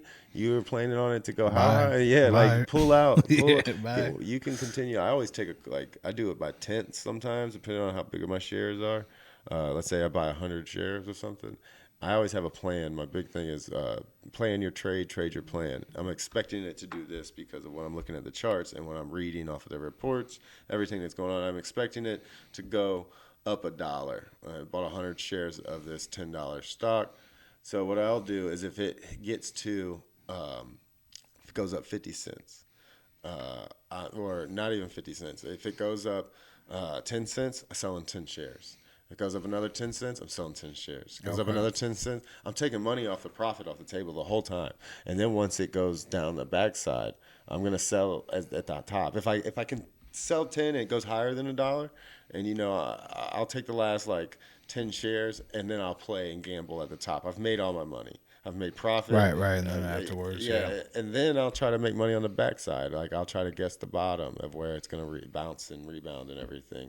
But I don't play with that shit too much with the short. And I use put options because that's just poor man's short way to short. Borrowing shares is dumb. That stock goes to zero. You owe a lot of money. That's the thing again, man. I need to get hip on some of it, but that scares me again, man. It's just like I don't like to gamble. I don't like to gamble, dude. I don't even like to go to the fucking casino, let alone fucking something that you know what I'm saying you can actually put research in and fucking kind of get there. You know what I mean? Investing and trading are two different things, and a lot of people think they're the same thing, but trading is getting in and like seeing something that it's basically short-term profits. Like you're getting quick gains. That's what a day trader's doing is all about. They're usually they don't exit. I mean, they don't have anything in their hands, no stocks. They don't own anything at the end of the day. You close out, you sell what you have by the end of the day every day. Then you got the swing trading, which that's just a little longer. Usually it goes for about a week to a month. They hold those shares. Then you've got investors, and that's where you think there's a company that's solid and just going to keep growing. Mm-hmm. And you're putting your money there, and you don't care if it's dipped here a little bit. It's gone up 30% and it dipped 10%. That 10% don't bother you. You're not paying attention to that because you know that in 10 years that 10% ain't even gonna be seen on the grass. Yeah, my dad's crazy with that shit, man. He's all up on the investing game right now. He's got like I don't know. He's so redneck, so it's so weird to see him like having all these like the magazines all over the fucking house and like going to YouTube shit and all that because he's like backwoods kind of type shit. But then when he comes to investing and shit like that, he's got that brain for it. So is he making good money? Is he getting returns? He's so far. So everyone says they are, but are they? Yeah, I don't know though. I haven't divulged into it, but he says it's decent. It's up a high 90% of people that trade don't make money. Yeah, like damn near. It's like 98 or 99% of day traders aren't really like.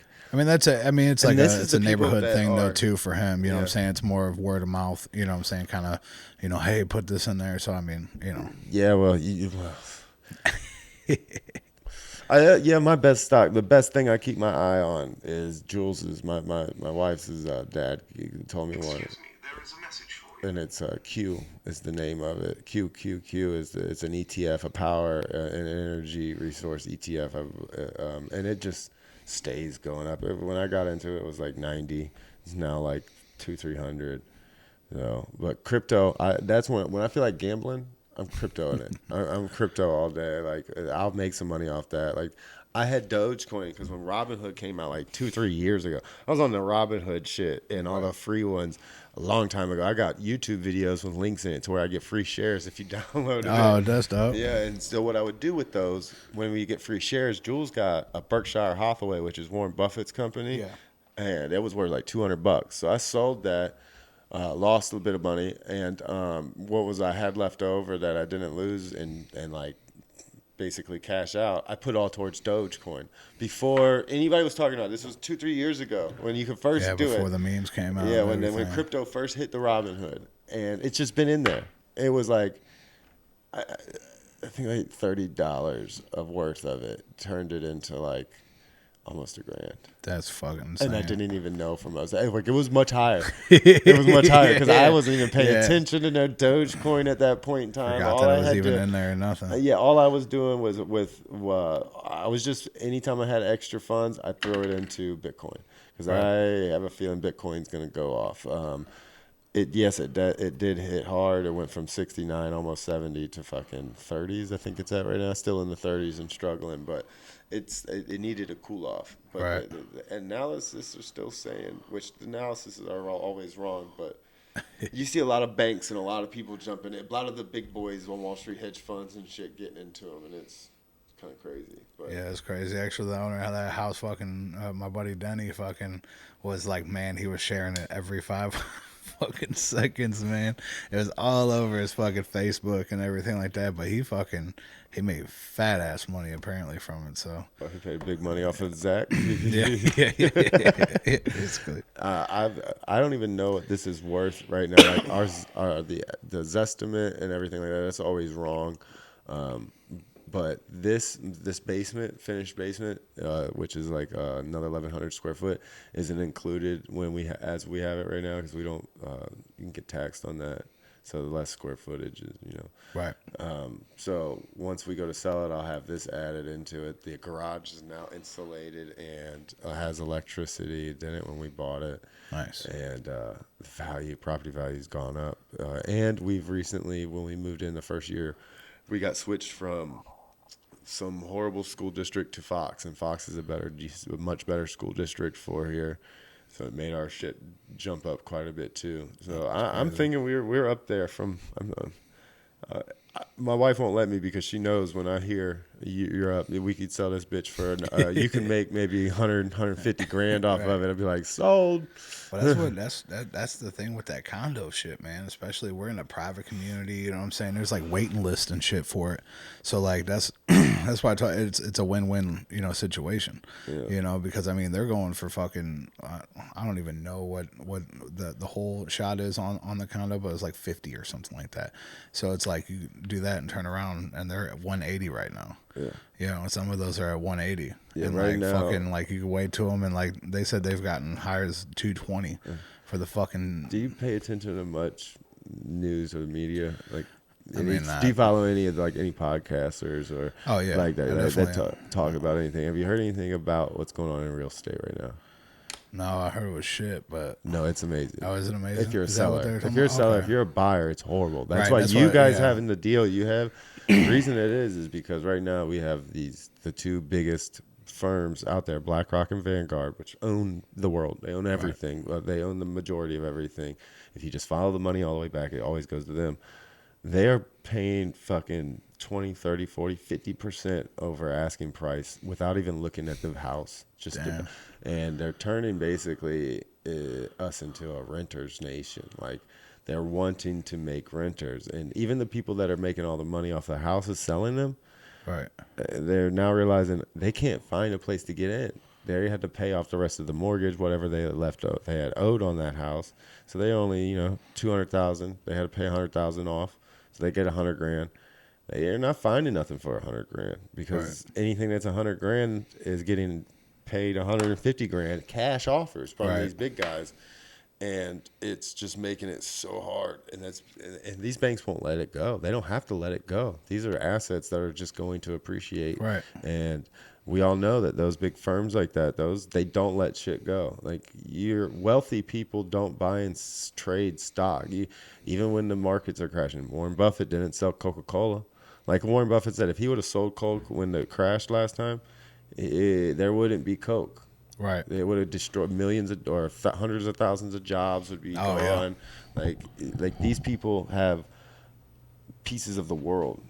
Like, they own parts of real estate of the world and that's now they're buying up all the land and all the land. Like, even the government's taking up land. I think they took over like some fucking hundreds of, if not millions of acres and made it national. Well, that's like farmland, even. I mean, I've farmland watched now. it. I've watched it happen too. Like we've went down in like Sullivan and shit like that, and fucking just like, fuck, it couldn't even have been 10 years. You know what I'm saying? Ago, there was fucking full on like tents, so you could go anywhere, shoot your gun, do the whole 9 yards.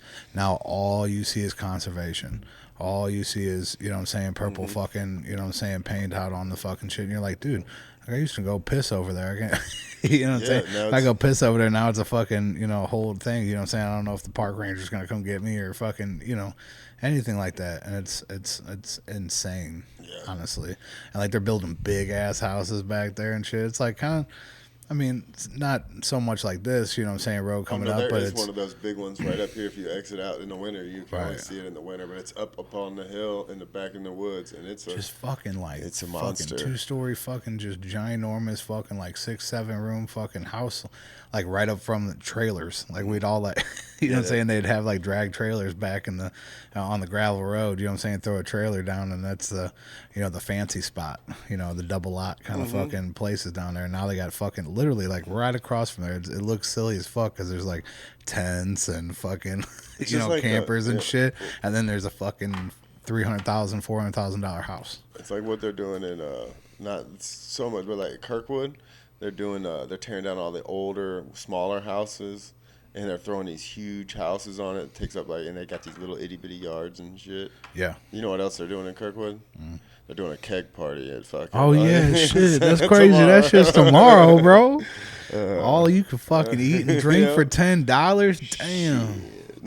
And music, like, and 420 friendly, of course, of all times. It's on the flyer too, you know. So encouraged, you know. I got on a show. Are you gonna be? Have you seen that Canapalooza thing that's coming up? That's like Afro Man's gonna be there. I think I've seen. I'm something gonna be about performing it, but I didn't know if there was like, because a bunch of bands are gonna be there. I didn't know if you guys had gotten in touch with. No, we haven't even gotten in touch with that shit. But it's like a full. But if y'all want to get in touch, yeah. Well, I just learned that you got to have your medical card to even get into this festival and shit. And it's like one of those. I get to do stand up. Me, another dude, Gary Becker, the one that puts on a lot of the Red Flag shows, and Nate Barron. All are performing, and like I was like, if I get to meet the fucking Afro Man, that'd be dope as shit. Yeah. Like I'm gonna try to find the dopest dope I can ever smoke and go up there with him. And he'll be like peasant weed. Yeah. You know what I'm saying? Hopefully we can ride his couch around. You just watch the last video. He's riding that couch. So I was like, let's ride that bitch around. That's sick, man. That's crazy how he stayed relevant for so long. Especially after smacking the shit out of that bitch. he smacked the shit out of that. He ruined that good of a guitar solo. He was riffing it out, man. Damn. Yeah, man. That's dope as fuck for real, man. What's the most unruly fan you've had? You guys ever have some asshole fan or somebody get up on the stage? Or you know what's funny about that is I was talking about the Gaslight show. We had another one in the fucking parking lot of the Gaslight because it was like during the pandemic and shit still. So it was like one of the first shows. You know, it's like right out and the thing had a little campfire or whatever. And we're fucking, dude, I'm like about to go up there and there's this dude and I guess he keeps on telling people he just got out of jail. So he's like, you know, a real fucking hood guy, you know what I'm saying? Got like his boots with no laces and shit still, you know, and fucking walking over and he's like trying to rap on the side because he sees all of us rappers and shit, you know what I'm saying? I just got out of prison, man. Let me up, man. Let me up on stage, man. I'm like, there's no stage for one. I was like, it might be a little tarp here, but, you know, whatever. And he said, come on, man. So I'm rapping during my set and fucking he's like, I forget what he says, but he like heckles me. Like in the middle of the fucking, and there's only like probably like 30 people out there, you know, 25 people ever. So you can hear this motherfucker like boo or something like that. So then I got fucking pissed and I jumped in his face and started fucking rapping like right, and it was like nose to nose, and fucking everybody's just like walking, like watching like nervously and shit like that. Then afterwards, it's like, man, you crazy, man. You crazy. You can rap like a motherfucker, man. I was like, yeah. I was like, that's right. And then fucking like, I don't know, he just, you know, complimenting and all shit afterwards. But I was like, man, that shit ain't cool, man. And like, I audibly stopped during the set, like after the song. And I went over and I was like, man, that shit ain't cool. He said, no, man, it's all good, man. I was like, that's right. Give me the handshake. You know what I'm saying? People like that. I've seen that. I've been locked up with them too, and I've been to jail. Not like locked up prison. I would have wished to gone to prison, sitting in the county as long as I did when I did my fucking shit. Because between fucking lawyers, and then I thought I was fucked. We continued a bunch, and then fought it a bunch, and then found out got lucky, got real lucky. Found out that they were doing some fucked up shit on there, and just don't go back to North Carolina, Brad. But they get out and they do that. They act all hard like prison is like that's something that they can put on their resume or something. And it's really not. And you're like product of your environment. That's somebody said. I heard that somewhere, and I was like, yo, that's the realest shit ever. Like, if you don't make your environment like. But it's weird that you would come out like straight out of there. You know what I'm saying? Yeah. Wherever you're at, and then just act a fool. Like, you know what I'm saying? Like. Like sociably, go out there like looking to go back in. Like you don't, so you got to be a dumb motherfucker to like go out there and look for problems as soon as you get out. Like it's like rappers with felony charges already. They were some real gangsters. Getting caught with guns, like bitch, you got money to hire fucking security. T.I. over there was like, dude, like motherfucker, like there for a while they were all getting busted with guns and shit. It's like, well, you see that shit with Meek Mill, dude, and they, 6ix9ine pulling up on Meek Mill like that, and he's like, well, I don't want to go back to fucking jail, dude. I don't want to go back to prison. Yeah. You know what I'm saying? So like, and they're like, oh, he's not hard now because he didn't do anything. They was like, he's like, dude, there's like 50 fucking cameras in my face. What do you think I'm gonna do? You think I'm gonna pull up? What, I'm gonna pull my gun out and shoot you broad daylight? Like, you know what I'm saying? Like, you're a grown up, dude. That's not what you dude is fucking.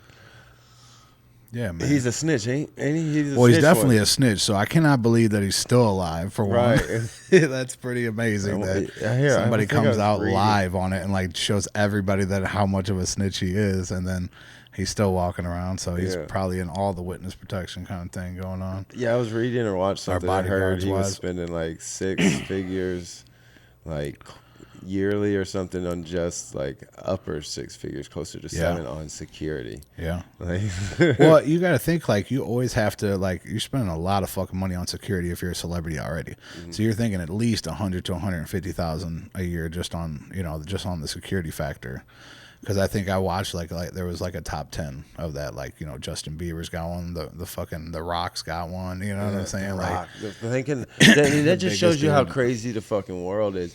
The fucking Rock needs security. Has a personal security guard. Who the fuck is that man? And dude, it's hilarious because they got a picture of him on the fucking yacht, and they say it's his bodyguard, and his bodyguard's ripped, and he's a big dude, but it seems silly because the Rock is like 10 times bigger than this motherfucker, and he's like, you fuck with me, you getting this little guy next to me, motherfucker. You know what I'm saying? The ones that always scared me when you look at the guys that stand behind the presidents. Oh yeah, the motherfuckers that are just like, they're assassins though. You know what I'm saying? They ain't fucking. I wouldn't be in their head for one day to see through their eyes what they're looking at, what they're thinking. They probably got red dots in their eyes though. You know what I'm saying? They're probably like mapping shit out. What if they just as immature as us and they sitting there like, look at this motherfucker. Look at his little wrinkled up ass shirt. Look at ain't nobody gonna shoot this motherfucker. It's like, we good. Where is Harvey when we need him? It's like, get that Cadillac. Come on, man. I don't know. I was watching. There was an enhanced video in it. I don't know. I might be a believer that the front seat driver took JFK out. That shit looks mighty. It looks like from the shot. And these guys are trained. Like the motherfucker looked like bam. He wouldn't even fucking know, dude. It was the security the whole time. Like shit came out. Like who was it? The whole time. Who was the other guy that became president though? Lyndon B. Johnson or something? No, I forget who it was that came. But him and the CIA and everything, they did not like him, and they was not like there was a big private meeting with like some of the CIA officials and the vice president and all kinds of shit. With I've seen a couple of the documentaries on it. I'm not like crazy on it, but yeah, dude, there's always. I mean, that's the thing is if they don't like, you know what I'm saying, he's the leader of the fucking, you know what I'm saying, the nation, dude. If it happens to, you don't like him, there can be some shit that happens. Trump was just too. I think too, like in the media's eye at all times for him to get, you know what I'm saying, taken out. Yeah. And if it was taken out, it would have been like a fucking. There's a reason they why. Did not like losing. Yeah. Like Hillary and I don't think they liked being like proven. Like it just showed you how full of shit the news was, and I think they finally. A lot of people woke up and seen it because they were like, Trump ain't gonna win. They were so sure that Hillary had it. And there was just so much dirt on Hillary that has come out now. Everybody. It is weird that we went right back to it though. Right. You know what I'm saying? Yeah. Exactly. Like I mean, it was like, oh, that was cool for a minute. Let's go back to it. Yeah. You know what I mean? And that's kind of weird that everybody was so fucking gung ho, but then they were like, oh, I'm getting scared. There was some comedians at the club the other night, and they were talking about like. The people that believe that the election was stolen and shit. I was like, wouldn't it be crazy though? What are y'all gonna say or do if like tomorrow we wake up and they're like, it's on CNN that they fucked they stole the election and shit, and they finally come out with it. And what are you guys gonna do? I was like, come on, shit would be kind of crazy, right? It'd be funny. Could you find the comedy in it? Would you write a bit about it? And they were just standing there looking at me like, that's not gonna happen. That's not real. I was like. I wouldn't have time though, because if that happened, then the fucking purge is happening right afterwards. Yo, when they were raiding the fucking Capitol, I was like, oh shit, they're doing it, yeah. And then my thought was, look, those aren't the smartest people. We'll let them take the Capitol. We can outthink them and get it back. We can overthrow it, take the government, because our forefathers said that. They said the whole reason they put the Second Amendment into our fucking Constitution was they said it was the citizens' rights, but it's more of our obligation and responsibility because the government will become the monarchy, like they will become like British, corrupt. They'll be kings all of a sudden. Yeah, they'll become just as corrupt, and it will be our obligations and duties as citizens to use our Second Amendment right to overthrow the powers of the government and reestablish the checks and balances of the houses and the Congress. It just gets a little more sketchy now. You know what I'm saying? Nowadays, dude, I was watching a video about editing and shit. And the dude, new update on his software, mutes the word vaccine. Anytime he's trying to You want to talk about some overthrow shit? Like that's, oh man, dude. Have you seen the Facebook report shit if anybody has harmful or extreme? And now with all the see, it was supposed to be a good thing with the copyright thing. You know what I'm saying? But now you can't do anything. You know what I mean? Like that's cool. Like if somebody else is using their shit for a profit all day long, man. Yeah. You know what I'm saying? Without without their use or whatever, their blessing, then that's fucked up. But if you're just like partying and fucking doing that, because what's next? You're gonna get fined for it. You know what I mean? Like if you're playing some music on a fucking podcast or just at a I've been striked. I haven't been striked. I've just been flagged and they've taken it down and I've had to scrub it out. Well, we were doing those live streams and stuff like that, and I had one beat that was from YouTube, Jack from YouTube, whatever, because it was like Holla back in the day kind of song or whatever, and I didn't even think about it, and fucking YouTube's like, hey, we'll take down everything and make so that you never, be able to live stream get rid of this shit. Yeah, they're like now. You know what I'm saying? Oh, you have live stream on YouTube or Facebook? On Facebook, yeah. But I guess it was a YouTube beat or something like that. Yeah. So literally, I guess somehow the algorithm. The algorithm. They caught it or whatever, and they're like, "Hey, buddy." We were reviewing a song, and I was pausing it and playing it and talking like a reaction video, like onto some song. Me and another comedian, and they hit me on that one. I haven't been hit for nothing like no crazy conspiracy talk. I do talk some conspiracies, but I don't really get into the whole vaccine thing and the virus thing because it's, it's just not one of those ones. I have my views and opinions and my own crazy conspiracies on it, but I'm not going to sit here and tell people to take a vaccine or not to take a vaccine. Right. Because I don't know. I can't read that. Even if I can't do the research. There's too much. Yeah. Like I'm not smart enough to be able to do my own I know research. a lot of those nurses too, and there's some that are losing their jobs. Yeah. Because they won't. Yeah. You know what I'm saying? Take that vaccine. I So looked that at kind of history, scares me that the doctor's not. Yeah, I looked at You know what I'm history, saying? and I think I looked up. I think you can Google it. American government has admitted and pled guilty to like 283 times to experimented in testing and doing some fucked up shit Right. to its own people, like. Well, yeah. Unknowing citizens, not signed up for it. They were just testing crazy drugs and chemicals and shit on them, just because they wanted to see how it was. They gave the Tuskegee. Well, there was one here in St. Louis downtown. Yeah. They sprayed it downtown and on all the black neighborhoods. Yeah.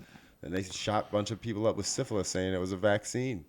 And Well, there's one in Colorado that was doing that MCAT shit.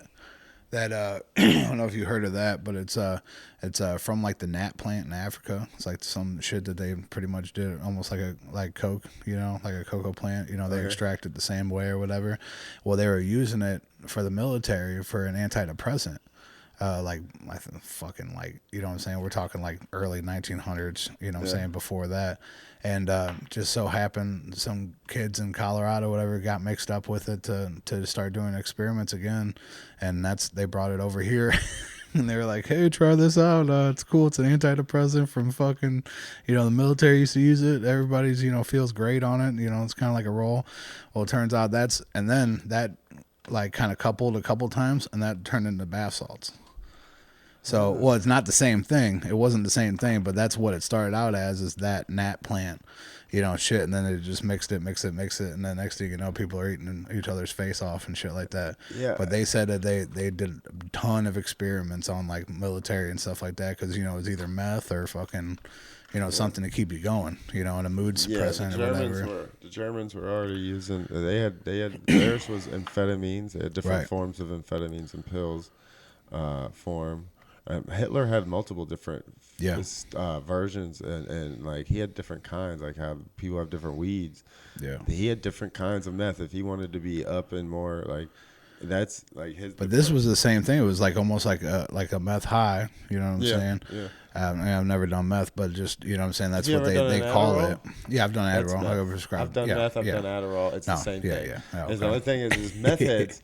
Tweakers, tweakers, if they're going to do that just from smoking meth, if you hand them a prescription full of Adderall, they're going to tweak off Adderall because they're going to take 10 of them. Yeah. But apparently that shit was all fucking bad because, like, dude, because they didn't know, you know, they didn't go back because, I mean, it's people in St. Louis, so they don't fucking know anything about the scientists that are doing it out here in Colorado again. You know, they just happen to get their hands on it. And apparently it was a big black market, you know, drug and stuff like that back in the day, too. But it came back, and after like 7-8 months, you know what I'm saying, using it, you just started fucking turning into like a fucking straight potato. Like you would turn into a potato. Like you wouldn't, like, there was like times where you just wouldn't talk, and then you get really super like fucking sad, you know what I'm saying? Because it would just take all the fucking endorphins. It was crazy, man. All that dopamine. All the dopamine levels just completely flatline. You know what I mean? So that's a scary thing. That's the thing that's dangerous with that with the fake weed. Remember that back in the day, right? Like the K2 and shit. Yeah, is the motherfuckers? I remember these guys that were making it by like they were making a shit ton of it through like big tarps. And the thing is you got spray it. You spray this chemical on it pretty much, and if you just leave like one big drop, you know, too much gets on there, you can fuck somebody up like that. And I've seen people trip on it. I've seen people fucking back in the day. Fucking. They were trying to. My first time being around it, this dude that was about twice your size, no joke, Spizak, it was his name. We were in his truck, and he had just smoked a joint, and I was driving in his truck, and he was in the passenger seat, and it's all jacked up 350. And we get to the gas station, and he's just like sitting there all quiet, and he goes to open up the door, and motherfucker falls out face first, just bam. And I was like, yeah, I'm not trying that. Because he was just talking to me about trying it and shit, because he had a job that got piss tested and stuff, and was just, you know, he just moved in with me, and that was kind of like the first time I ever I watched somebody fucking do what was it? The fucking cleaner shit. The fucking you clean your keyboard with or whatever, air duster. And I watched somebody fucking fucking about drop dead from it. They were like, they just looked up at the fucking ceiling for a second and then just fucking fell. Have you ever seen someone do fucking salvia? You remember that one? Oh yeah, I watched that too. That's a. I had a chick. I didn't have she didn't flip out, but she was sitting on my couch, and there was a mirror on the wall on the opposite side of the room that you could see yourself. Like there was TV, and then there was a mirror. She sat there and she pulled her legs up like this and sat with this and just sat there looking in that mirror saying, I don't know, for like a minute and a half. And I was like, the fuck is going on? Bro, I didn't even try that shit. I watched somebody crawl up a fucking wall on DMT once. So that was fucking... That really? was insane. You had someone freak out on DMT? Yeah. It was like, it wasn't a freak out. It was like blissful crawling up the thing, like laughing and like hysterical, you know what I'm saying? And like the guy that was like, the shaman or whatever you want to call, the leader of the session that we had, fucking, he kept on tapping him on the shoulder and like doing the shush fucking moment. Because everybody's like we're listening to Tool and fucking, expanding our fucking minds, dude. And this dude just like, I just look over and I remember that was one of the times I had to control myself off of a hallucinogen like that. And it was only like 15 minutes, but you had to like sit there and like, because like I'm like in colors and shit, whatever. Yeah, you were just in that you were in phase 1 still though. But he had blasted off. So that's the fucking thing, and I didn't know what blasted off was. If he's in motion. Like when I do it on a. How'd you do it? Smoking it with weed? Yeah. Yeah. So you didn't. It's hard, really, really hard for one to blast off that way because you burn so many psychoactives off. You gotta use an e-nail, like a dab rig. Okay. But it's set to a perfect temperature. Then you blast off every time, and you will go. You're unconscious. Like when I do it or anybody does it. If I dose anyone, I make them lay down right here, or now it's over there. My big Chase lounge I got. Right. Lay down there and use a bong with it, and it's 2-3 hits. That's all you need. You hold it as long as you can. Yeah. Come back in, take your second one. By then, usually the people that ain't never done it, even me my first time, I didn't take my